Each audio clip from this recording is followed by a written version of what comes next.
আচ্ছা ভাবুন তো, আপনি যদি সব মেয়েদের মনের কথা হুবহু শুনতে পারতেন তাহলে কেমন হতো? হ্যাঁ, ঠিক এমনই একটা অদ্ভুত কাণ্ড ঘটে ঝন্টুর সাথে। ছোটবেলা থেকে যে মেয়েদের যন্ত্রণায় অতিষ্ঠ ছিল, সেই ঝন্টুর কাছে একদিন হঠাৎ করে চলে আসে মেয়েদের মনের কথা শুনতে পাওয়ার এক অলৌকিক ক্ষমতা। সে তো এখন মেয়েদের মন পড়ে আগে ভাগেই তাদের ইমপ্রেস করে দিচ্ছিল, কিন্তু এত কিছুর পরও ঝন্টু কি পারবে তার নিজের ক্রাশকে পটাতে? আর সবাই যখন তার এই গোপন ক্ষমতার কথা জেনে যাবে তখনই বা কি হবে? সেই সবই আমরা জানবো আজকের গল্প নারী চরিত্র বেজায় জটিলে। চলুন তাহলে আর দেরি না করে কমেডি আর রোম্যান্সে ভরপুর এই দারুণ গল্পটা শুরু করা যাক।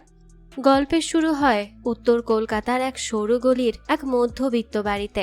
বাড়িটা আর 5টা সাধারণ মধ্যবিত্ত বাড়ির মতোই। দেয়ালের রং উঠে গেছে, প্লাস্টার খসে খসে পড়ছে, আর কলিং বেলে হাত দিলেই হালকা ইলেকট্রিক শক লাগে। এটাই ছিল ঝন্টুর বাড়ি। তো এবার চলুন আমরা ঝন্টুর জীবনের গল্প শুনে আসি। জন্মের পর থেকেই ঝন্টুর নারীদের ব্যাপারে অভিজ্ঞতা শুরু হয়। যখন মহিলা ডাক্তার তার পেছনে চড় দিয়ে তাকে কান্না করায়, ঝন্টুর ঠাকুমা খুব শখ করে তার নাম রাখে জগৎদাতা। কিন্তু এত ভারী নামটা ঝন্টুর একদমই পছন্দ হয়নি। তাই হয়তো নামকরণের দিনই সে তার ঠাকুমার গায়ে হিসু করে দিয়ে নিজের মতো করে প্রতিবাদ জানায়। এরপর থেকে সবাই তাকে তার ডাকনাম ঝন্টু বলেই ডাকতে শুরু করে। এই ঝন্টুর জীবনের প্রথম নারী ছিল মিনি। ছোটবেলায় সেই মিনিই তাকে জোর করে ক্রেয়ন খাইয়ে দিয়েছিল, শুধু এইটা পরীক্ষা করার জন্য যে রঙিন ক্রেয়ন খেলে সত্যি সত্যি কি রঙিন পটি হয়। বুঝুন অবস্থা। আজ সেই মিনি একজন বিজ্ঞানী। তো এরপর ঝন্টুর জীবনে আসে সুজাতা। ক্লাস 10-এর সেই সুজাতা, যে ঝন্টুকে পড়াশোনার চেয়ে পরীক্ষায় কিভাবে চিটিং করতে হয় সেটাই বেশি আগ্রহ নিয়ে শেখাতো। তবে ধরা পড়ার পর সুজাতা তারই দোষ দেয়, আর পুরো ক্লাসের সামনে ঝন্টুকে কানমলা খেতে হয়। বেচারা এই মেয়েদের চক্করে পড়ে ছোট থেকেই তাকে কত কিছুই না সহ্য করতে হয়েছে। কলেজে পড়ার সময়ও তার অবস্থা খুব একটা বদলায়নি। ট্যাক্সিতে জেসিকার সাথে ঘুরতে গিয়ে হঠাৎই গাড়ি ব্রেক করায় দুজনের মুখ একে অপরের সঙ্গে লেগে যায়। ব্যাস, এরপর ঝন্টুকে যা তা শুনতে হয়। এভাবেই মেয়েদের নিয়ে ঝন্টুর অভিজ্ঞতা ছিল বরাবরই তিক্ত। দেখা যায় সময়ের সঙ্গে সঙ্গে ঝন্টু বড় হয় আর পেশা হিসেবে বেছে নেয় ওয়েডিং প্ল্যানিং। কিন্তু সেই কাজ করতে গিয়েও তার মেয়েদের নিয়ে ধারণা আরো খারাপ হতে থাকে। প্রতিটা বিয়েতে কনের একের পর এক নতুন নতুন আবদার, আর মুহূর্তে মুহূর্তে সিদ্ধান্ত বদল। সব মিলিয়ে ঝন্টু প্রায় নাজেহাল হয়ে যায়। যেমন আজকের বিয়েটাই ধরা যাক না। প্রথমে কনে জানালো মেনুতে নাকি তার গলদা চিংড়ি চাই, তাই বহু কষ্টে এই সিজনেও চিংড়ির ব্যবস্থা করা হয়। কিন্তু এরপর সে বলে না, এবার নাকি তার চিতল মাছের মুইঠা রাখতে হবে। ঝন্টু তখন আবারও দৌড়ে চলে যায় মাছওয়ালার কাছে, আর সেখানে গিয়ে মাছ বদলে চিতল মাছ নিয়ে আসে। কিন্তু ফিরে আসতেই দেখা যায় কনের এখন নতুন ইচ্ছে জন্মায়। সে জানায় সে নাকি আর মাছ খাবে না, তার এবার মাটন চাই। বুঝুন অবস্থা। এবার ঝন্টু চলে যায় সেই চিতল মাছ ফেরত দিতে। তখন তো মাছওয়ালা প্রায় তাকে ধরে মারধর করার উপক্রম। যাক, এরপরই বহু কষ্টে সে মাছওয়ালার হাত থেকে বেঁচে মাটনের ব্যবস্থা করে ফিরে আসে। কিন্তু তখনই কনে জানায় তার হবু বর রেড মিট খেতে পারে না। এবার তাহলে মাটনও বাদ। বুঝুন কি যন্ত্রণা। এরপরই শুরু হয় সাজসজ্জার পালা। হলুদ ফুল দিয়ে সাজানো হলে কনে বলে নীল ফুল লাগাতে হবে। আবার নীল ফুল লাগালে সে আপত্তি জানায় যে তার শ্বশুর নাকি নীল পাঞ্জাবি পরে এসেছে, তাই ছবিতে ভালো লাগবে না। কি যন্ত্রণা বুঝতে পারছেন? এরপর আবার কনের ইচ্ছে হয় সে সাদা শাড়ি পরবে, কিন্তু পরিবারের কেউ এটা মানতে চায় না। ঝন্টু তখন অনেক ঝামেলা করে পরিবারের সবাইকে রাজি করিয়ে কনের জন্য সাদা শাড়ির ব্যবস্থাও করে। কিন্তু সেই শাড়ি হাতে পাওয়ার পর কনে আবার বলে না, সে নাকি গোলাপি শাড়িই পরবে। এভাবে একের পর এক আবদার আর সিদ্ধান্ত বদলের চাপে ঝন্টু একেবারে অতিষ্ঠ হয়ে ওঠে। সব মিলিয়ে মেয়েদের এই অন্তহীন কনফিউশন আর নানান ধরনের চাহিদা ঝন্টুকে রীতিমতো বিরক্ত করে তোলে। শেষ পর্যন্ত সে গঙ্গার ঘাটে গিয়ে মা গঙ্গার কাছে প্রার্থনা করে যে মা গঙ্গা যেন তাকে এমন একটা ক্ষমতা দেয় যাতে সে মেয়েদের মন বুঝতে পারে, যা আজ পর্যন্ত কেউ বুঝতে পারেনি। সেই ক্ষমতাই সে চেয়ে বসে। তখন তার পাশে দাঁড়িয়ে থাকা তার বন্ধুরাজ সাথে সাথে হেসে দেয় আর বলে ঝন্টু যার কাছে এই ক্ষমতা চাইছে তিনিও তো একজন নারী, একজন দেবী মা। সে ঝন্টুকে বলতে থাকে চল সবকিছু ছেড়ে মুম্বাই চল। আসলে মুম্বাইয়ের রাজের বাবার একটা জুয়েলারির ব্যবসা রয়েছে, তাই ঝন্টু আপাতত সেখানে থেকে থাকা খাওয়ার চিন্তা ছাড়াই ধীরে ধীরে নিজের ব্যবসা শুরু করার পরিকল্পনা করতে পারবে। তার তেমন কোনো ঝামেলাও হবে না। আর পরে রাজের বিয়ে হয়ে গেলে রাজও তার স্ত্রী পিয়াকে নিয়ে সেখানেই চলে আসবে। এই প্রস্তাবটা ঝন্টুরও বেশ ভালো লাগে, কিন্তু ঠিক তখনই তার বাড়ির ফোন আসে। ফোনে জানানো হয় বাড়িতে একটা সমস্যা হয়ে গেছে। খবরটা শুনেই তো ঝন্টু সবকিছু ফেলে তড়িঘড়ি করে বাড়ির উদ্দেশ্যে রওনা দেয়। আর বাড়িতে পৌঁছেই সে দেখতে পায় নষ্ট হয়ে যাওয়া ইলেকট্রিক কলিং বেল সারাতে গিয়ে তার ঠাকুমা ইলেকট্রিক শক খেয়েছে। এই নিয়ে তার মা আর ঠাকুমার মধ্যে তুমুল ঝগড়া চলছে। ঝন্টুর মা তো রাগে ক্ষোভে কথা বলতেই থাকে যে ইলেকট্রিশিয়ান ডাকার খরচ বাঁচাতে গিয়ে নিজেই কলিং বেল সারাতে গিয়েছিল, অথচ এত ঝামেলা না করে নতুন একটা কলিং বেল কিনে নিলেই হতো। কিন্তু কয়েকটা টাকা বাঁচানোর জন্য ঝন্টুর ঠাকুমা কখনোই সেটা করবে না। এখন বোঝো ঠেলা। ঝন্টুর মা বিরক্ত হয়ে আরো বলে আজ ঝন্টুর বোনকে দেখতে পাত্রপক্ষ এসেছিল, কিন্তু তারা এসে শখ খেয়ে বিয়েটাই ভেঙে যাওয়ার উপক্রম হয়েছে। এই কথা শুনে ঝন্টু জিজ্ঞেস করে তাহলে কি বিয়েটা ভেঙে গেছে? তার বোন তখন বিরক্তির সুরে বলে এখনো ভাঙেনি, বিয়ে করার জন্য তারা এতটাই বেপরোয়া যে এখনো সিদ্ধান্ত বদলায়নি। ঝন্টুর মা সঙ্গে সঙ্গে তাকে চুপ করিয়ে দেয়। এরপর ঝন্টু নিজেই কলিং বেল সারাতে যায়। ঠিক তখনই তাদের ভাড়াটিয়া আখি সেখানে এসে হাজির হয়। আখিকে দেখে ঝন্টুর মনোযোগ এমনিতে এলোমেলো হয়ে যায়, আর সেই অন্যমনস্কতার কারণেই কলিং বেল ঠিক করতে গিয়ে সেও ইলেকট্রিক শক খেয়ে বসে। আসলে আখিকে যতবারই সে দেখে ততবারই মনে হয় যেন একবার করে শক খায়। তো আখি এসে কলিং বেলের নিচে একটা নোটিশ টাঙিয়ে দেয় যে কলিং বেল নষ্ট, অনুগ্রহ করে বেল না চেপে দরজার ঘন্টা বাজান। এরপরই সে নিজের ঘরে চলে যায়। ঝন্টু এরপর ছাদে চলে আসে। ঠিক তখনই সেখানে হাজির হয় আখির ছোট বোন এশা। এশাকে দেখেই তো ঝন্টুর মাথায় হাত, কারণ মেয়েটা সুযোগ পেলেই তাকে ঝাড়ি দিতে শুরু করে। এখন না জানি আবার সে কি বকবক শুরু করবে। আসলে সবকিছুর পেছনে একটা ঘটনা আছে। একদিন অন্ধকারে আখিকে প্রপোজ করার পরিকল্পনা করেছিল ঝন্টু, কিন্তু দুর্ভাগ্যবশত সেখানে উপস্থিত ছিল এশা। অন্ধকারে ভুল করে এশাকে প্রপোজ করে বসে সে। পরে ভুল বুঝতে পেরে আখির কাছে পৌঁছানোর জন্য সে এশার সঙ্গে প্রেমের অভিনয় করতে থাকে, কিন্তু সেই অভিনয়ই এখন তার গলার কাটা হয়ে দাঁড়িয়েছে। এশা তো প্রায়ই কোনো না কোনো অজুহাতে ঝন্টুর ঘরে চলে আসে, অকারণে ফোন করে মেসেজ দেয় আর সারাক্ষণ বিরক্ত করতে থাকে। অথচ ঝন্টুর মন পড়ে থাকে শুধু আখির দিকেই। পরে এশা যখন বুঝে যায় যে ঝন্টুর আসল পছন্দ তার বড় বোন আখি, তখন থেকে এশার সঙ্গে তার সম্পর্ক আরো তিক্ত হয়ে যায়। অন্যদিকে ঝন্টু এখনো সুযোগ খুঁজেই চলেছে যে কিভাবে আখির মন জয় করা যায় আর কিভাবে এশাকে তার পথের বাধা হওয়া থেকে আটকানো যায়। এসব ভাবতে ভাবতে হঠাৎই ঘরের ভেতর থেকে অনেক চিৎকার চেঁচামেচি শব্দ ভেসে আসে। ঝন্টু তো এই শুনেই দৌড়ে সেখানে যায় আর গিয়ে দেখে তার বোনের তাকে দেখতে আসা পাত্রপক্ষকে নিয়ে তার মায়ের সঙ্গে কথা কাটাকাটি শুরু হয়ে গেছে। আসলে তার বোন এখনো বিয়েই করতে চাইছে না। ঝন্টুর মা বলতে থাকে ছেলেটা ইঞ্জিনিয়ার, দেখতে শুনতেও ভালো, আবার গানও গায়, এমন একটা ছেলেকে বিয়ে করতে সমস্যা কোথায়? কিন্তু ঝন্টুর বোন কোনোভাবেই রাজি হয় না। তখন ঝন্টুর মা বলে এখনকার ছেলেমেয়েরা বিয়ের আগে কত কিছু দেখে, সে নিজে তো ঝন্টুর বাবাকে ঠিকমতো দেখেইনি, শুধু ঝন্টুর ঠাকুমাকে দেখেই এই বাড়িতে তার বিয়ে হয়ে গিয়েছিল। এ কথা শুনেই ঝন্টুর ঠাকুমা পাল্টা জবাব দেয়। মুহূর্তের মধ্যে ঠাকুমা আর ঝন্টুর মায়ের মধ্যে আবারও কথা কাটাকাটি শুরু হয়ে যায়। বোঝাই যায় এটা নিত্যদিনের ব্যাপার, এসব ঝগড়াঝাটি তাদের চলতেই থাকে। ঝন্টু তখন সবাইকে থামায় আর বলে তারা আবারও মূল আলোচনা থেকে সরে যাচ্ছে। ঝন্টুর মা ঝন্টুর জ্যাঠাকে অর্থাৎ ঝন্টুর বাবার বড় ভাইকে অনুরোধ করে যেন সে ঝন্টুর বোনকে একটু বুঝিয়ে বলে, কিন্তু ঝন্টুর বোন নিজের সিদ্ধান্তেই অনড় থাকে। ঠিক তখনই পারিবারিক তর্ক বিতর্কের মাঝখানে ভাড়ার টাকা দিতে সেখানে এসে হাজির হয় আখি। দেখা যায় আখি মাত্র 22 টাকা ভাড়া দেয়, কিন্তু সেই টাকার জন্য সে ঠিকমতো রসিদ কেটে নেয়। বিষয়টা নিয়ে ঝন্টুর ঠাকুমার মনে বেশ ক্ষোভ জমে। সে রাগ করে বলে সুযোগ পেলেই সেই ভাড়াটিয়াদের বাড়ি থেকে বের করে দিবে। এরই মধ্যে আখি ঝন্টুর বোনকে দেখে জিজ্ঞেস করে তার কি হয়েছে। ঝন্টুর বোন কিছু বলার আগেই তার মা সুযোগ বুঝে নিজের মেয়েকেই সরাসরি জিজ্ঞেস করে যে সে কোথাও প্রেম করছে কি। ঝন্টুর বোন তাতেও সায় দেয় না। যাই হোক, এর মধ্যে ঝন্টুদের বাড়ির কাজের মাসি আসে আর বলে তাদের পরিবারের নিশ্চয়ই কোনো দোষ লেগেছে। আখি তখন পাশে দাঁড়িয়ে সবকিছু শুনছিল।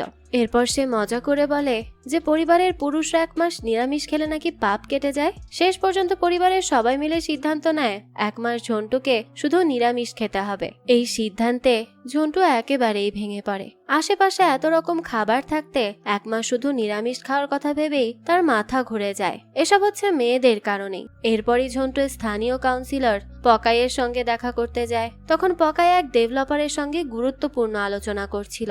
এলাকার একটা মেয়েদের স্কুল ভেঙে সেখানে বড় একটা প্রকল্প করতে চায় সেই ডেভেলপার। প্রায় 200 কোটি টাকার এই প্রকল্প বাস্তবায়নের জন্য স্কুলটি খালি করে দেওয়ার দায়িত্ব পকাইকে দেওয়া হয়। পকাই জানিয়ে দেয় সে সব ব্যবস্থা করে দিবে। এরপর ঝন্টু পকাইকে জানায় গঙ্গার উপর একটি লঞ্চে সে একটা ইভেন্ট আয়োজন করতে চায়। সেই ইভেন্টের জন্য প্রয়োজনীয় অনুমতির ব্যবস্থা করে দেওয়ার অনুরোধ করলে পকাই জানায় ঠিক আছে, বিষয়টা সে দেখে নিবে। এরপরই ঝন্টু সেখান থেকে চলে যায়। তখন পকাইয়ের এক সহকারী পকাইকে বলে কেউ যদি আখিকে রাজি করাতে পারে তাহলে সেটাই ঝন্টুই পারবে। দৃশ্য চলে যায় সেই মেয়েদের স্কুলে। এই স্কুলেই শিক্ষকতা করে আখি। স্কুল তুলে দেওয়ার সিদ্ধান্তের বিরুদ্ধে কারো প্রতিবাদ করার কোনো সাহস নেই, তাই একে একে সবাই পদত্যাগপত্র জমা দিয়ে চলে যেতে থাকে। আখিও একটা খাম নিয়ে হেডমিস্ট্রেসের কক্ষে আসে। সেখানে ঢুকেই সে দেখে পকাই বসে আছে। পকাই বলতে থাকে মেয়েদের স্কুল রেখে কোনো লাভ নেই, মেয়েরা এত পড়াশোনা করেই বা কি করবে, শেষ পর্যন্ত তো তাদের সংসারই করতে হবে। এমনকি সে হেডমিস্ট্রেসকে মনে করিয়ে দেয় যে তার স্বামীর চাকরির ব্যবস্থাটাও কিন্তু সেই করে দিয়েছিল। ঠিক তখনই আখি ওই ঘরে ঢোকে। আখিকে দেখে পকাই বলে এই তাহলে আখি ম্যাডাম, যাকে এই স্কুলের সবচেয়ে জনপ্রিয় শিক্ষিকা বলা হয়। তখন আখি তার হাতে থাকা চিঠিটা দেখিয়ে জানায় স্কুলে চলা সব অনিয়মের বিরুদ্ধে সে শিক্ষা মন্ত্রণালয়ে অভিযোগ জানিয়ে চিঠি লিখেছে। এই কথাটা শুনে প্রথমবারের মতো পকাইয়ের মুখে অস্বস্তির ছাপ ফুটে ওঠে। আখি বেরিয়ে যাওয়ার সময় বলে যায় পকাই যেন তাকে হালকা ভাবে না নেয়। অন্যদের মতো সে সব অন্যায় চুপচাপ মেনে নিবে না, যতদিন পারবে সেই অনিয়মের বিরুদ্ধে লড়াই চালিয়ে যাবে। ওদিকে ঝন্টুদের বাড়িতে সবাই একসঙ্গে খেতে বসেছে। ভাই বোনের মধ্যে খুনসুটিও চলছিল। একটু আগেই যে 1 মাস নিরামিষ খাওয়া নিয়ে এত আপত্তি করছিল সেই ঝন্টুই এখন নাস্তা নিয়ে বসে আছে। আর যে ঝন্টুর বোন বলছিল সে আমরণ অনশন করবে, সেই এখন খাবার খাচ্ছে। এই নিয়ে তো সবাই মিলে খুব হাসি ঠাট্টা করতে থাকে আর তাদের খাওয়া দাওয়াও চলতে থাকে। খাওয়ার ফাঁকে ঝন্টু তার মাকে বলে তার রান্নার হাত সত্যিই দারুণ, তাই সে যদি শুধু রান্নার দিকেই মন দিত তাহলে আরো ভালো কিছু করতে পারত। কখনো সেলাই, কখনো গান, আবার কখনো রান্না। এভাবে একসঙ্গে এত কিছু করার বদলে একটা বিষয়েই মনোযোগ দেওয়া উচিত তার। ঝন্টুর মা তখন জবাব দেয় তার সবকিছুই করতে ভালো লাগে। তখন ঝন্টু বলে আসলে এটাই তার মায়ের সমস্যা, সবকিছু একসঙ্গে করতে গিয়ে কোনো একটাতেই পুরোপুরি মন দেওয়া হয় না। জীবনে এগোতে হলে একটা কাজ বেছে নিয়ে সেটাতেই মনোযোগ দেওয়া দরকার, না হয় কিছুই হওয়া যায় না। এই কথাটা শুনে ঝন্টুর মায়ের মুখটা হঠাৎই একটু মলিন হয়ে যায়, কারণ কথাগুলো যেন কোথাও গিয়ে তাকে ভীষণ ভাবে নাড়া দেয়। ওদিকে ঝন্টুর তখন আর এক সমস্যা, তার এক কনের লেহেঙ্গা ফিট হচ্ছে না। এই নিয়ে তো কান্নাকাটি লেগে যায়। কনে 2 কেজি ওজন বাড়িয়েছে, আর ডিজাইনার লেহেঙ্গা যেহেতু তা যেমন তেমন ভাবে ফিক্স করা যাবে না। আর এই সব কিছু মিলিয়ে একেবারে পিতিকিচ্ছিরি অবস্থা। ঝন্টু এবার কি করবে বুঝতে পারে না। তখন সে তার এক পরিচিত টেইলারের সাথে কথা বলে কোনো একটা ব্যবস্থা করে দেয়। কিন্তু এরপরই আসে আর এক দুঃসংবাদ, অনুষ্ঠানের জন্য গায়ক পাওয়া যাচ্ছে না। ওদিকে ঝন্টুর মাকে দেখা যায় সে গুনগুন করে গান গাইছে আর পরম মমতায় মৃত স্বামীর ছবি মুছে দিচ্ছে, একই সাথে টুকটাক গল্পও করছে। সামনে থাকলে সে যেমনটা বলতো সেরকমটাই আর কি। যেমন তার ছেলে মেয়েরা এখন বড় হয়ে গেছে, তারা অনেক স্মার্ট হয়েছে, নিজের ভালোটা নিজেরা খুব ভালোভাবেই বোঝে। তারা জীবনে কি করতে চায় তা খুব ভালো করেই জানে। তবে সে নিজে অতটা স্মার্ট না।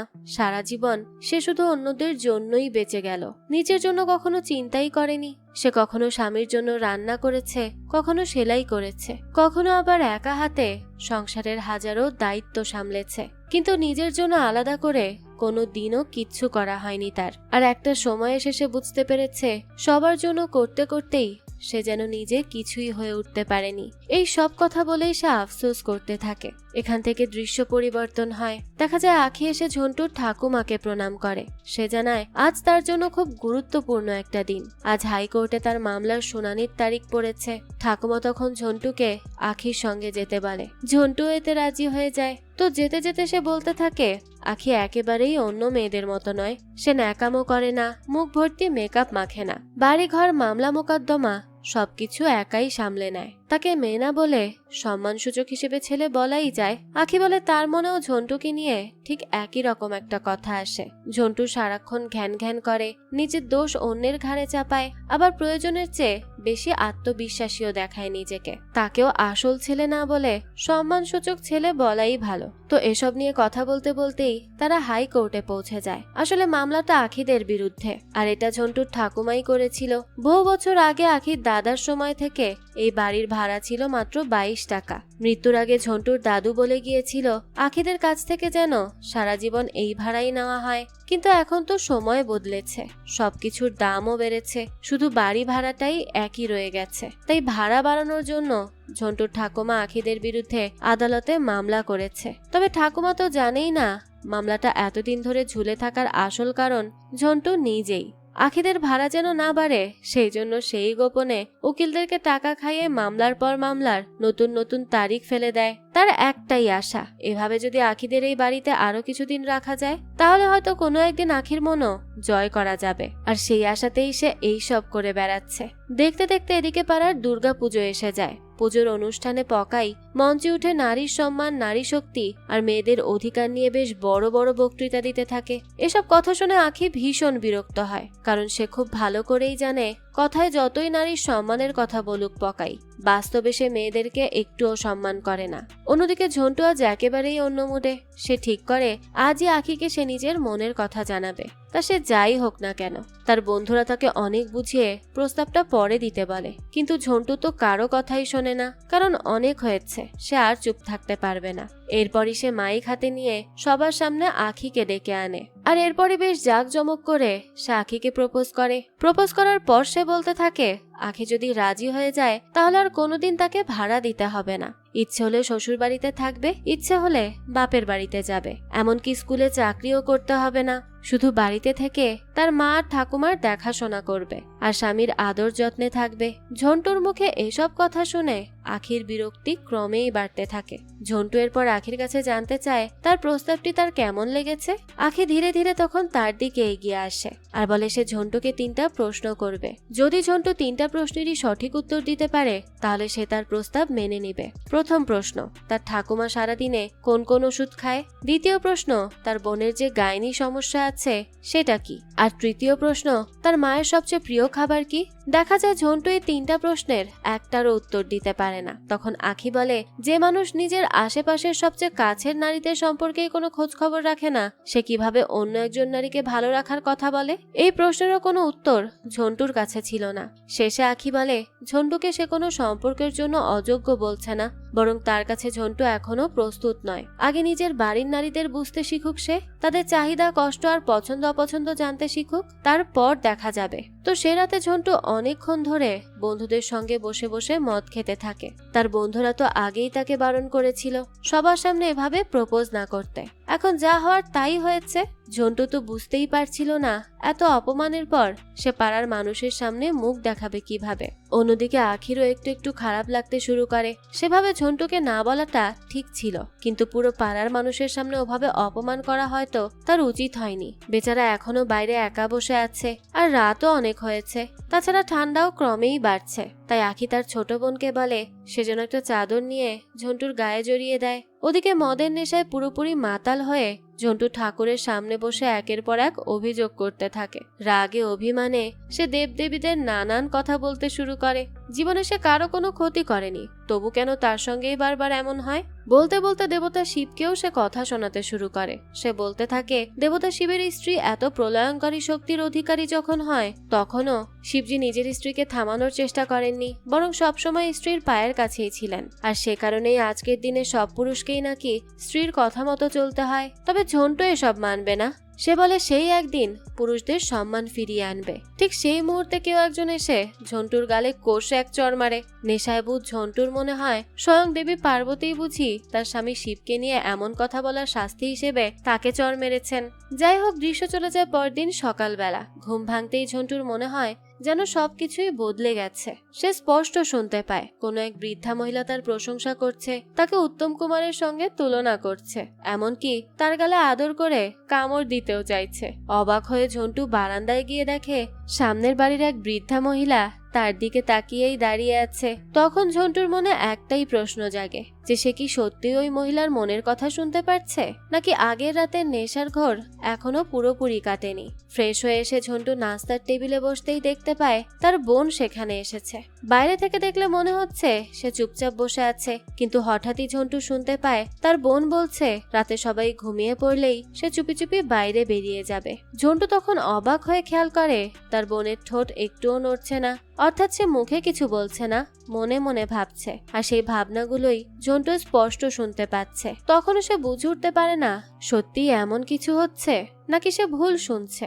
এরপর বাড়ি থেকে বের হতেই সামনে এসে দাঁড়ায় আখি। ঝন্টু আবারও শুনতে পায় আখি মনে মনে ভাবছে গতকালের ঘটনার জন্য তার কি ঝন্টুর কাছে ক্ষমা চাওয়া উচিত নাকি কিছু না বলাই ভালো। এবার আর ঝন্টুর বুঝতে বাকি থাকে না যে সত্যিই একটা অলৌকিক ঘটনা ঘটে গেছে। সে এখন মেয়েদের মনের ভাষা বুঝতে পারছে। শুধু আখি বা তার বোন নয়, আশেপাশে থাকা সব মেয়েই মনে মনে যা ভাবছে সেই সব কথাই যেন স্পষ্ট হয়ে তার কানে ভেসে আসছে। তো এরপর দেখা যায় সারাটা দিন ঝন্টুর যে ওয়েডিং প্ল্যানারের কাজ আছে সেটাও এর প্রভাব পড়তে শুরু করে। এক ক্লায়েন্টের বাড়িতে বিয়ের আগে সঙ্গীত অনুষ্ঠানে কি কি গান হবে সেটা নিয়ে আলোচনা চলছিল। কনের মা তখন মনে মনে ভাবতে থাকে রবীন্দ্রসঙ্গীত হলে ভালো হয়। ঝন্টু তখন হঠাৎ করেই ঠিক সেই প্রস্তাবটা দিয়ে বসে। এরপর কনের এক চাচি মনে মনে যেই গানটা গুনগুন করছিল সেটার নামও সে বলে দেয়। এমনকি কনের ঠাকুমা মনে মনে ভাবছিল কীর্তন হলে আরো ভালো হতো। তো মুহূর্তের মধ্যেই ঝন্টু কীর্তনও গাইতে শুরু করে। তখন সেখানে উপস্থিত সবাই অবাক হয়ে যায়।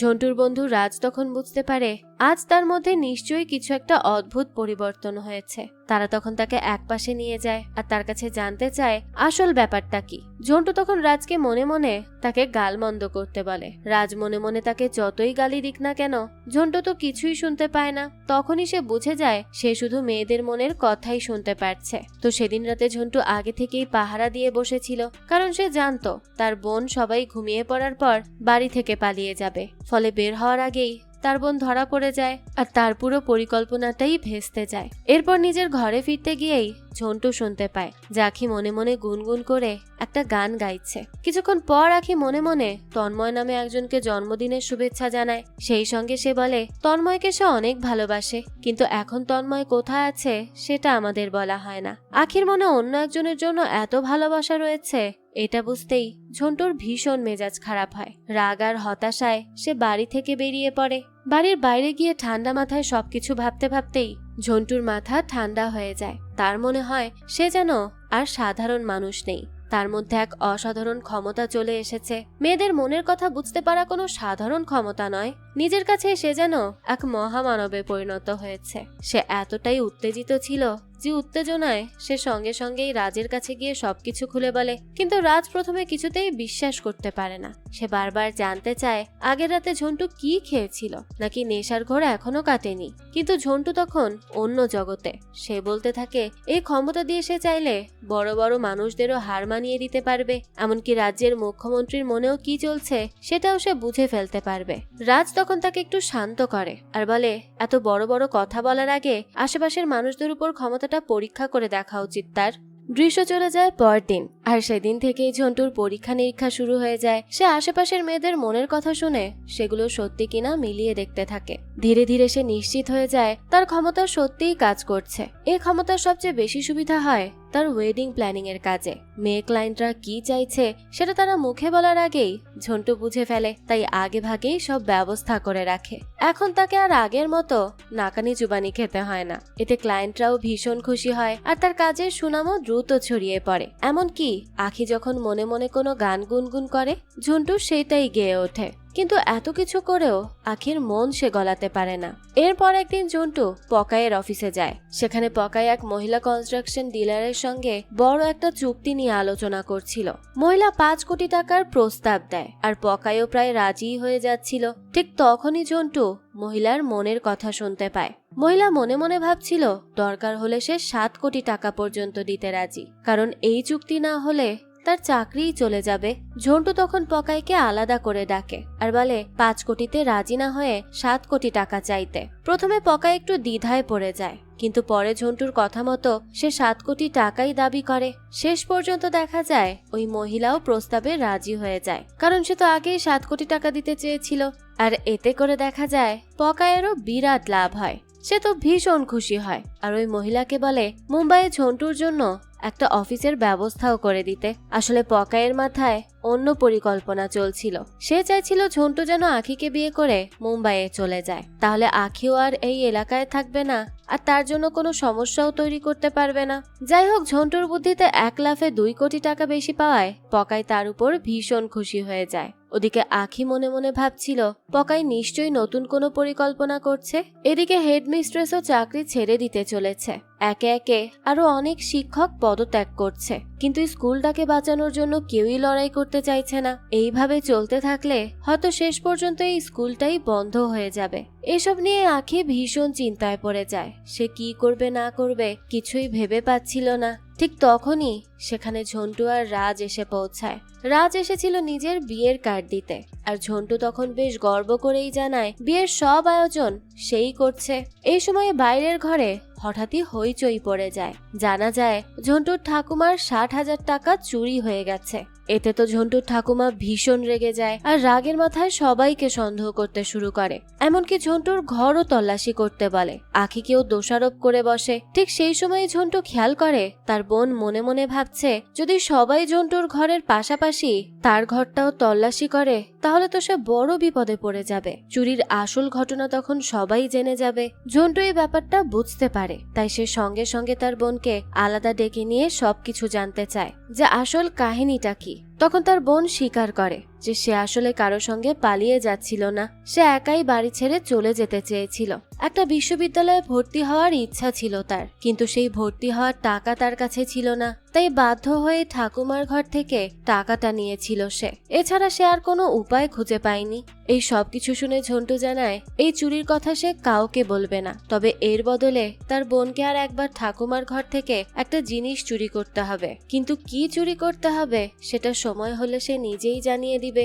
এরপর দেখা যায় ঝন্টু পকাইয়ের বাড়িতে আসে। সেখানে পকাই আর তার স্ত্রীর মধ্যে তুমুল ঝগড়া চলছে। কেউ কাউকে ছেড়ে কথা বলছে না। তাদের ঝগড়া এতটাই বেড়ে যায় যে এক পর্যায়ে পকাইয়ের স্ত্রী রাগ করে বাড়ি ছেড়ে চলে যাওয়ার হুমকি দেয়। এমনকি বিয়ের সময় তার বাবার দেওয়া সব জিনিসও সে ফেরত নিয়ে যাওয়ার কথা বলছিল।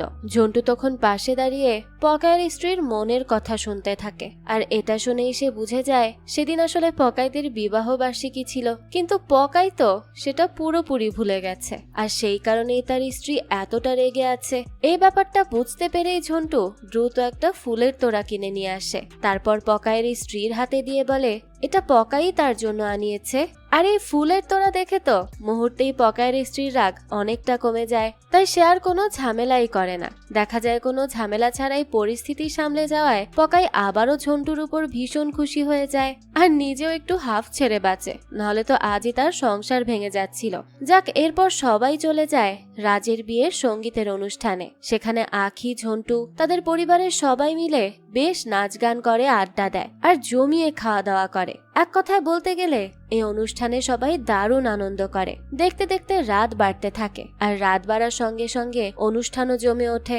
তবে সেখান থেকে ফেরার সময় গাড়িতে প্রায় সবাই ঘুমিয়ে পড়েছিল। সেখানে শুধু আখি জেগেছিল। সে মনে মনে ভাবছিল আজকের দিনটা সত্যিই খুব ভালো কেটেছে, তবে যদি ফেরার আগে একটু লং ড্রাইভে যাওয়া যেত তাহলে দিনটা আরো সুন্দর হয়ে যেত। আর ঝন্টু তো সব মেয়েদের মনের কথা শুনতে পেত, তাই সে আখির সেই মনের কথাও শুনে নেয়, আর সাথে সাথে গাড়ির রাস্তা বদলে লং ড্রাইভে বেরিয়ে পড়ে। আখি তো এটা দেখে অবাক হয়ে যায়। ঠিক যেটা সে মনে মনে ভাবছিল ঝন্টু যেন সেটাই করে ফেললো, কিন্তু কিভাবে সেটার কোনো উত্তর তার কাছে ছিল না। আর যেহেতু ঝন্টু তার মনের কথা বুঝে যাচ্ছে, আখিও তখন মনে মনে তাকে সরি বলে, আর ঝন্টুও তখন ইশারায় বলে কোনো ব্যাপার না। দৃশ্য চলে যায় পরদিন। আখি রিক্সার জন্য দাঁড়িয়েছিল। ঠিক তখনই ঝন্টু নিজেই একটা রিক্সা নিয়ে তার সামনে এসে দাঁড়ায়। এভাবেই ছোট ছোট যত্ন আর অদ্ভুতভাবে মনের ইচ্ছাগুলো পূরণ করতে করতে ধীরে ধীরে আখির মনেও নিজের জন্য একটা আলাদা জায়গা তৈরি করতে শুরু করে ঝন্টু। আখি ধীরে ধীরে ভাবতে শুরু করে ঝন্টু তার এত খেয়াল রাখছে, তার পছন্দ অপছন্দের এত গুরুত্ব দিচ্ছে, তাহলে হয়তো সত্যিই সে বদলে গেছে। অন্যদিকে রাজ ঝন্টুকে বোঝায় এভাবে মানুষের মনের কথা জেনে তাদের ম্যানিপুলেট করা ঠিক হচ্ছে না, কিন্তু ঝন্টু নিজের সিদ্ধান্তেই অটল থাকে। তার বিশ্বাস এই ক্ষমতা ব্যবহার করেই সে একদিন আখির মন জয় করতে পারবে। সে মনে মনে ভাবে তন্ময় যেমন প্রতিদিন আখিকে চকলেট দিত, সেও ঠিক তেমনই করবে। আখি যা যা পছন্দ করে সবকিছু আগে ভাগেই জেনে সেই অনুযায়ী চলবে, আর এভাবেই একদিন না একদিন আখি নিশ্চয়ই তাকে ভালোবাসবে। তাই সে এই কাজ চালিয়েই যাবে। এরপর রাত ঝন্টুকে জিজ্ঞেস করে তো তার মুম্বাই যাওয়ার পরিকল্পনার কি হলো। ঝন্টু জানায় সে আগে টাকার ব্যবস্থা করবে। সে তার ঠাকুমাকে বোঝাবে যে এখন ব্যাংকে টাকা রাখা নিরাপদ নয়, তাই সব টাকা বাড়িতে এনে রাখতে। এরপর সুযোগ বুঝে সে সেই টাকা চুরি করাবে, আর সেই চুরির কাজ করবে তার নিজেরই বোন। যাক, এরপরই ঝন্টু বাড়ি ফিরে আসে আর পরিকল্পনা মতো ঠাকুমাকে বলতে শুরু করে যে ইদানিং ব্যাংকে নানান রকম সমস্যা হচ্ছে, তাই তার টাকা সে যেন ব্যাংকে না রেখে বাড়িতে এনে রাখে, সেটাই তার জন্য ভালো হবে। ঠাকুমাও তখন তার কথায় রাজি হয়ে যায়। এসব কথা শুনে ঝন্টুর মা মনে মনে ভাবতে থাকে, হঠাৎ করে তার ছেলে টাকার ব্যাপারে এত চিন্তা করছে কেন? সে কি কোনো বড় কিছুর জন্য টাকা জোগাড় করতে চাইছে? অথচ ছেলের ভবিষ্যতের কথা ভেবেই তো সে নিজে অনেক দিন ধরে আলাদা করে টাকা জমিয়ে রাখছে। মায়ের মনের এই কথাগুলো শুনেই ঝন্টুর ভীষণ খারাপ লাগে। তখনই সে বুঝতে পারে মায়েরা কোনো অলৌকিক ক্ষমতা ছাড়াই সন্তানের মনের কথা অনেক সময় ঠিকই বুঝে ফেলতে পারে। এরপরই ঝন্টু আখির সঙ্গে কথা বলতে যায়, কিন্তু দরজা খুলে এসা জানায় আখি তো বাড়িতে নেই। স্কুলের সমস্যা নিয়ে সে ভীষণ চিন্তায় আছে, তাই সেই কাজেই বাইরে গেছে। এসার পর ঝন্টুকে একটু কড়া গলাতেই সতর্ক করে দেয় যে ঝন্টু তার অনুভূতি নিয়ে যেমন খেলেছে, তার বড় বোনের সঙ্গেও যদি সে তেমন কিছু করার চেষ্টা করে তাহলে সে তাকে কোনোভাবেই ছাড়বে না। ঝন্টু তখন বলতে থাকে সেদিন সবই ভুলবশত হয়েছিল। সে আসলে আখিকে প্রপোজ করতে গিয়েছিল, কিন্তু ভুল করে তখন এশাকে প্রপোজ করে ফেলেছিল। এরপর সে আর মানাও করতে পারেনি। আসলে আখি ছোটবেলা থেকেই ঝন্টুকে চিনত।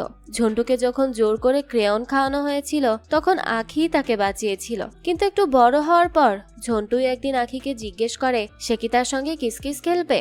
এই কথা শুনেই তো আখি প্রচন্ড রেগে যায়, আর সে সঙ্গে সঙ্গে নিজের মাকে ডেকে আনে। আর এরপর ঝন্টুকে বেশ ভালোই মার খেতে হয়। সেই ঘটনার পর থেকেই আখি আর ঝন্টুকে একদমই পছন্দ করে না, সব সময় তার থেকে দূরে দূরে থাকার চেষ্টা করে। যাক, এখান থেকে দৃশ্য চলে যায় পরের দিন। পকাই ঝন্টুকে ডেকে বলে স্কুলে একটা ভোজ অনুষ্ঠানের আয়োজন করতে। ঝন্টুও তখন সেই দায়িত্ব নিয়ে স্কুলে খোঁজ নিতে যায়। রান্না বান্নার জন্য সিলিন্ডার আর অন্যান্য জিনিস রেখে আসতে গিয়ে সে মেয়েদের মনের কথা শুনতে শুনতে হঠাৎ আখির মনের কথা জানতে পারে। সেদিন ছিল তন্ময়ের মৃত্যুবার্ষিকী। আসলে তন্ময় অনেক আগেই মারা গেছে। এই কথা জানার পর ঝন্টু নিজের উদ্যোগেই তন্ময়ের স্মরণে একটা ছোট্ট মৃত্যুবার্ষিকীর অনুষ্ঠানের আয়োজন করে। এই বিষয়টা দেখে তো তার বাড়ির সবাই খুবই অবাক হয়ে যায়। কেউই বুঝতে পারে না যে ছেলেটাকে কেউ কোনোদিন দেখেও নি, তার জন্য এত কিছু সে কেন করছে। এমনকি নিজের ঠাকুরদার জন্যও তো সে কখনো এভাবে কোনো স্মরণ সভা করেনি। যাক, তো কিছুক্ষণ পর দেখা যায় আখিও সেখানে এসে পৌঁছায়। এসা তখন এই সবকিছু দেখে তার বোনকে বলে যে ঝন্টু আসলে তার প্রেমে পাগল হয়ে গেছে, তাই সেই সবকিছু করছে। এই সবকিছু দেখে শুনেও আখি তেমন কিছুই বলে না। সেদিন রাতে রাজ আর ঝন্টু একসঙ্গে বসে একে অপরের সাথে কথা বলছিল।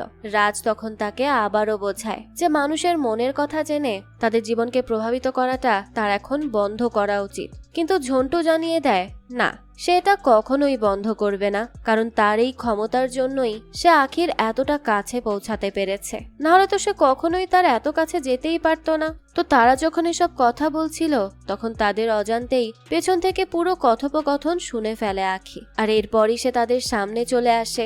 এরপর সে ঝন্টুকে বলতে থাকে সে মানুষের মনের কথা কতটা বুঝতে পারে সেটা সে জানে না, কিন্তু মানুষের অনুভূতি নিয়ে সে যে খেলতে শুরু করেছে সেটা খুব ভালো করেই সে বুঝতে পারছে। এরপর আখি ঝন্টুকে আরো কিছু কঠিন কঠিন কথা শোনায়। রাগের মাথায় তখন ঝন্টুও বলে বসে যে তন্ময় তো আখির সঙ্গে বাজি ধরে প্রেম করেছিল, কিন্তু সে অন্তত তেমন মানুষ নয়। এই কথাটা শুনেই আখি ঝন্টুর গালে সজোরে একটা চড় মেরে দেয় আর সেখান থেকে বেরিয়ে যায়। ঠিক তখনই আবার ঝন্টুর সামনে পড়ে তার বোন। সেও তো ঝন্টুর উপর ভীষণ রেগে যায়, কারণ মনের কথা শুনতে পারার বিষয়টা তার কাছেও এখন পরিষ্কার হয়ে গেছে। অন্যদিকে দেখা যায় আখি সোজা পাড়ার মোড়ে চলে যায় আর তন্ময়ের বন্ধুদের খুঁজে বের করে। তারপর তাদের কাছে জানতে চায় তন্ময় কি সত্যি বাজি ধরে তার সঙ্গে প্রেম করেছিল নাকি ঝন্টু মিথ্যা কথা বলেছে। আখির এই প্রশ্নের মুখে তন্ময়ের বন্ধুরা প্রথমে বিষয়টা পুরোপুরি এড়িয়ে যাওয়ার চেষ্টা করে। তারা আসলে আখিকে সত্যিটা বলতে চাচ্ছিল না, কিন্তু আখি তো নাছোড় বান্দা, সে বারবার তাদেরকে চাপ দিতেই থাকে। আজ সে সত্যিটা জেনেই ছাড়বে। আর শেষ পর্যন্ত তন্ময়ের বন্ধুরাও স্বীকার করে যে হ্যাঁ, তন্ময় সত্যিই বাজি ধরে আখির সঙ্গে প্রেম শুরু করেছিল। এই কথাটা শুনে তো আখি ভীষণ কষ্ট পায় আর সাথে সাথে কান্নায় ভেঙে পড়ে, কারণ সে তো তন্ময়কে সত্যিই ভালোবেসেছিল, তার জন্য কত সে কষ্টও পেয়েছে। সে যখন কান্না করছিল ঠিক সেই সময় স্কুলের কয়েকজন ছাত্রী তাকে কল দেয়। তারা খুব হাঁপাতে হাঁপাতে জানায় স্কুলে কিছু গুন্ডা ঢুকে পড়েছে। এই খবরটা শুনেই তো আখি আর এক মুহূর্ত দেরি করে না, দ্রুত নিজেকে সামলে স্কুলের দিকে ছুটতে শুরু করে। আর সেখানে গিয়েই সে প্রথমে তার নিজের ছাত্রীদের খুঁজে বের করে। তাদের কোনো ক্ষতি হোক সে সেটা চায় না। তারপর সবাইকে নিরাপদে বাইরে নিয়ে যাওয়ার চেষ্টা করে সে, কিন্তু দুর্ভাগ্যবশত ঠিক সেই সময়ই তারা গুন্ডাদের চোখে পড়ে যায়। কিন্তু এর মধ্যেও অনেক কষ্টে সে তার সকল ছাত্রীদের একে একে বাইরে বের করে দিতে সক্ষম হয়। সে কোনোভাবেই তাদের ক্ষতি হোক সেটা চাইছিল না, কিন্তু সবাইকে সেফলি বের করতে পারলেও সে নিজে আর বের হতে পারে না। আর কিছুক্ষণ পর দেখা যায় সেই ছাত্রীরাই দৌড়ে চলে আসে ঝন্টুর কাছে আর তাকে জানায় স্কুলে গ্যাস বিস্ফোরণের পর আগুন লেগে গেছে আর আখির অবস্থা খুবই খারাপ। আসলে ওই গুন্ডারা ইচ্ছা করে স্কুলে আগুন লাগিয়ে দিয়েছিল, কেননা আখিরা স্কুলটা কোনোভাবেই ছাড়তে চাইছিল না, আর এই কাজ করেই তারা স্কুলটা সহজেই খালি করতে পারে। এদিকে দেখা যায় আগুনে আখির শরীরের অনেকটা অংশ পুড়ে যায়। তার অবস্থা ভীষণ খারাপ ছিল, তাই তাকে দ্রুত হাসপাতালে ভর্তি করা হয়। তখনও তার জ্ঞান ফেরেনি। আখির চিকিৎসার জন্য ঝন্টুর ঠাকুমা তখন নিজের জমানো সব টাকা দিয়ে দেয়। আসলে মানুষটা বেজায় ভালো, না হলে কেউ এমনটা করতে পারে নাকি? ঠাকুমা তখন মনে মনে ভাবছিল এই টাকাগুলো সে এতদিন ঝন্টুর ভবিষ্যতের জন্য জমিয়ে রেখেছিল, কিন্তু এই মুহূর্তে ঝন্টুর চেয়ে আখিরই এই টাকাটার অনেক বেশি প্রয়োজন, তাই সে এটা দিয়েছে। ঝন্টুর মাও তখন মন থেকে প্রার্থনা করতে থাকে যে আখি যেন দ্রুত সুস্থ হয়ে যায়। সে মনে মনে ভাবছিল আখি ছোটবেলা থেকেই এই বাড়িরই মেয়ে, সে যেন আবারও সুস্থ হয়ে এই বাড়িতেই ফিরে আসে। আসলে অনেক সময় রক্তের সম্পর্ক না থাকলেও একসাথে থাকতে থাকতে মানুষ কতটা আপন হয়ে যায়, তাই না? যাক, সবার মনের এসব কথা শুনে ঝন্টু তখন আখির শয্যার পাশে গিয়ে বসে আর কাঁদতে কাঁদতে সে বারবার জানতে চায় এসবের পেছনে কে জড়িত, কিন্তু অচেতন আখির কাছ থেকে কোনোই উত্তর আসে না। ঝন্টু তখন অনেক বেশি হতাশ হয়ে পড়ে আর মন খারাপ করে ফিরে আসতে থাকে। ঠিক তখনই আখি অচেতন অবস্থায় অনেক কষ্ট করে একটাই নাম উচ্চারণ করে, পকাই। এই একটা নামই ঝন্টুর জন্য যথেষ্ট ছিল। সে সোজা পকাইয়ের কাছে চলে যায় আর সেখানে গিয়ে পকাইয়ের সামনে পা তুলে বসে পড়ে। এরপর টেবিলে রাখা মদের বোতল হাতে নিয়ে বোতল থেকেই মদ খেতে শুরু করে। তার চোখে মুখে তখন স্পষ্ট রাগ আর প্রতিশোধের আগুন জ্বলছে। ঝন্টু পকাইকে জিজ্ঞেস করে গুন্ডাগুলোকে কোথায় লুকিয়ে রাখা হয়েছে। পকাই সরাসরি সব অস্বীকার করে। ঠিক তখনই সেখানে এসে পৌঁছায় পকাইয়ের স্ত্রী। সে মনে মনে ভাবতে থাকে গুন্ডাগুলোকে তো তাদের বাংলোতেই লুকিয়ে রাখা হয়েছে। কথাটা শুনেই ঝন্টু সব বুঝে যায়। এক মুহূর্ত দেরি না করে সে একটা মদের বোতল ভেঙে পকাইয়ের গলায় ঠাকায়। তারপর তাকে টানতে টানতে স্কুলের মাঠে নিয়ে আসে। সেখানে তখন মিডিয়া, পুলিশ আর এলাকার অসংখ্য মানুষ জড়ো হয়েছে। সবার সামনে দাঁড়িয়েও পকাই বুক ফুলিয়ে বলে তার বিরুদ্ধে কোনো প্রমাণ নেই, শুধু অভিযোগ করলেই তাকে গ্রেফতার করা যাবে না। ঠিক তখনই রাজ আর পাড়ার অন্য ছেলেরা টেনে হিচড়ে সেই গুন্ডাগুলোকে সেখানে নিয়ে আসে। তবুও পকাই দম্ভের সঙ্গে বলে কয়েকজন গুন্ডার কথায় পুলিশ তার মতো একজন প্রভাবশালী মানুষকে কখনোই ধরবে না। এরপর সে সেখানে উপস্থিত মহিলা পুলিশ কর্মকর্তাদেরও অনেক অপমান করতে শুরু করে। সেই সময় ঝন্টু মহিলা পুলিশ কর্মকর্তার মনের কথা শুনতে পায়। সে মনে মনে ভাবছিল মিডিয়া সামনে না থাকলে এতক্ষণে পকাইকে ভালোভাবেই শিক্ষা দিত সে। এটা বুঝেই ঝন্টু সাংবাদিকদের ক্যামেরা কিছুক্ষণের জন্য বন্ধ করে দেয়, কিন্তু পকাই উল্টো সেখানে থাকা এক নারী সাংবাদিককে অপমান করে আর চিৎকার করতে থাকে যেন সে আবারও ক্যামেরা চালু করে। সেই সাংবাদিকও মনে মনে ভাবছিল এমন একজন মানুষকে উচিত শিক্ষা দেওয়া দরকার। ঝন্টু তখন তাকে সাহস যোগায়। একে একে আশেপাশে থাকা অন্য নারীরাও এগিয়ে আসে। সবাই মিলে পকাইয়ের বিরুদ্ধে মুখ খুলতে শুরু করে। পকাই যতই ভয় দেখানোর চেষ্টা করুক এবার আর কেউ পিছিয়ে যায় না। ঝন্টু সবার সাহস বাড়িয়ে দেয়। এরপর এলাকার মানুষ একসঙ্গে পকাইয়ের উপর ঝাঁপিয়ে পড়ে আর তাকে আচ্ছা মতো গণপিটুনি দেয়। পরে পুলিশ এসে পকাইকে গ্রেফতার করে নিয়ে যায়। এদিকে হাসপাতালে চিকিৎসার পর আখির অবস্থারও ধীরে ধীরে উন্নতি হতে থাকে। ঝন্টুর ঠাকুমা তাকে জানায় তাদের বিরুদ্ধে করা মামলাটা সে ইচ্ছে করেই এতদিন চালিয়ে রেখেছিল, কারণ মামলা তুলে নিলেই আখিরা হয়তো অন্য কোথাও চলে যেত, আর সে সেটা কোনোভাবেই চাইতো না। এরপর আখি আবারও সুস্থ হয়ে বাড়ি ফিরে আসে। সেদিন ঝন্টু প্রথমে নিজের মায়ের কাছে যায় আর সে নিজের হাতে মায়ের প্রিয় কচুরি বানিয়ে খাওয়ায় তাকে। তারপর মাকে বলে অন্যের জন্য নিজেকে বদলানোর আর কোনো দরকার নেই। তার মা যেভাবে থাকতে ভালোবাসে সেভাবেই যেন নিজের মতো করে বাঁচে। ছেলের মুখে এই কথা শুনে তার মায়ের চোখ ভিজে ওঠে। এরপর ঝন্টু তার বোনের কাছে গিয়ে জানায় ঠাকুমার জমানো টাকাগুলো দিয়ে সে যেন আমেরিকায় গিয়ে নিজের পড়াশোনা শেষ করে। কথাটা শুনে তার বোন আনন্দে ঝন্টুকে জড়িয়ে ধরে।